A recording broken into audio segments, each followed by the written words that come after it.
I am a baby boomer. I definitely am a baby boomer. I'm a baby boomer. I'm a millennial. I'm a millennial. I'm a millennial. I'm a millennial. I'm a millennial. I'm a millennial. I am a millennial. I'm a millennial.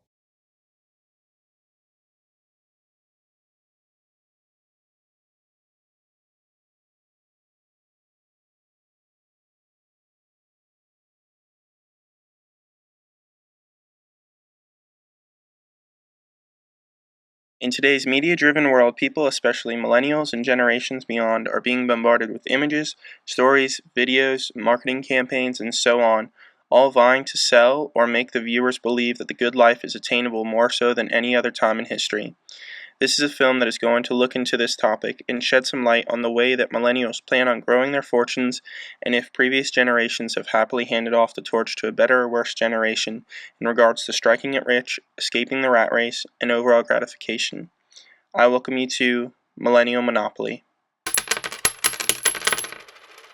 Today, some relevant generations are mature/silents who were born around 1927 through 1945, baby boomers born around 1946 through 1964, Generation X who were born around 1965 through 1979, Millennials/Generation Y who were born around 1980 through 2000, and the newest generation is Boomlets/Generation Z who are born from 2001 and on.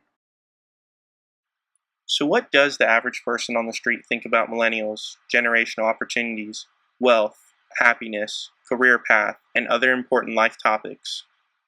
Yes, I think I'll be rich one day because I'm a real estate investor and it's a great way to invest money to build wealth. I think that past generations have a lot to offer, present and future, just because they've been through a lot of things that we'll go through.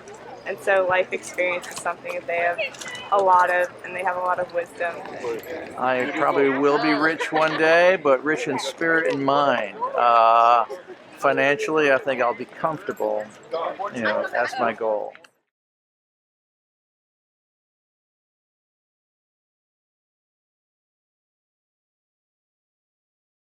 Let's talk to Parker Stiles, a millennial entrepreneur who is looking to make his fortune from flipping real estate and owning rental properties.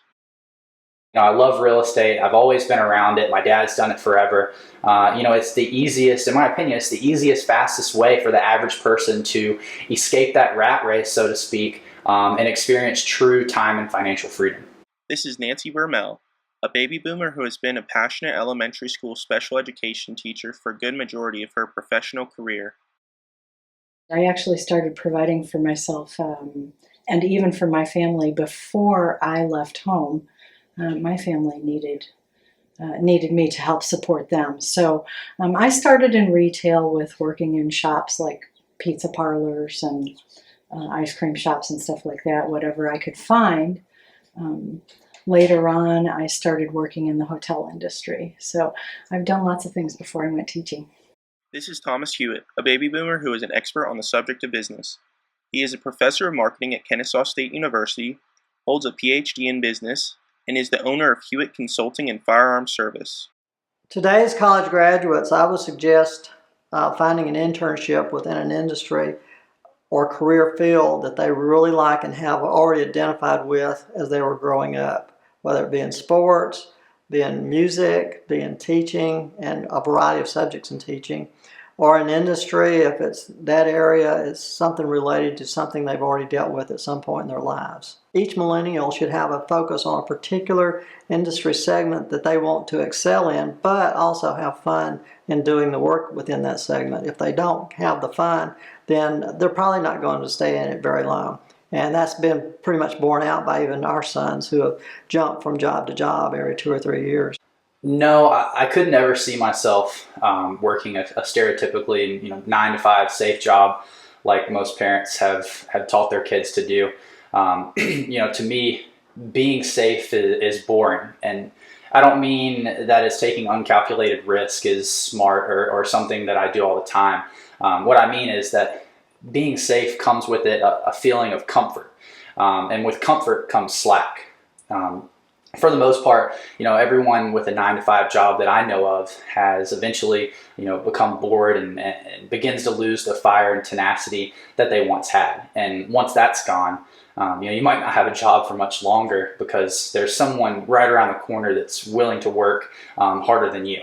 And this is also why I think that there are no typically, safe 9-to-5 jobs anymore. I get up early in the morning before dawn, and I'm at work often before dawn.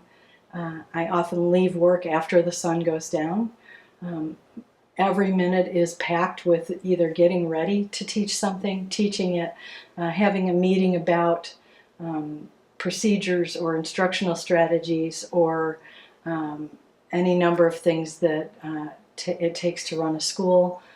Pack my day, and then at the end of the day, when everything else is done, that's time for me to look at papers, read emails, probably and think about how I'm going to tackle the next day, and that easily fills 12, 14 hours.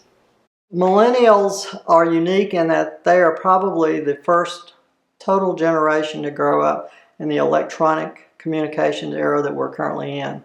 They grew up with that, and from the first instrument they had, most likely, or tool they had in communications, which is a cell phone. And because of that, that gives them an advantage to communicate more freely with other people, which pretty much should open doors for them. And whether or not it does, that's up to each individual. If you don't have any time to be doing the things that you actually want to do with that money, and more importantly, spend time with the people you want to be spending your time with, then I'd rather make less money and, actually have a life. So to me, the route I'm taking is all about working less and making more, which, in all actuality, if you believe it or not, is actually possible. A few years ago, the economy, politicians did some things. They didn't watch big companies like they should have. And big companies got greedy and took advantage of things. And 401ks and less than traditional retirement instruments were decimated. Going into business ventures, this is a good time. The time of the year has a lot of impact. So whoever goes into business now needs to make sure that it's the season for it within that industry segment. As long as they're prepared to do that, then it's a good time to go, regardless of who the person is, right out of college or someone who's got a couple of years experience out of training. And that's pretty much how I view it. There's always a good time to go into business, but you've got to pick it based upon the industry you're going into. For a startup business, I would say that there's 3 keys. One is having a sound business plan. That includes all the marketing components as well, which is usually what I've found is left off with the companies I've consulted with. The other is have financial backing to be able to carry you for at least 2 years. Not 1 year like was what was previously thought, but 2 years. And then thirdly, have a long-term vision of where you want to be with your company. I have a goal to be making $1 million a year in residual income by the age of 30. So when I reach that residual income level, I'd say I'd be retired, so to speak. But will I keep working? Of course I will, because you can always use more money, and if I didn't, I'd be bored to tears. I also think that the economy's changed, and the reality is I'm probably not going to retire. I feel that if I stop working, I'll lose my goals and missions for life. So I'll probably continue working as long as I can.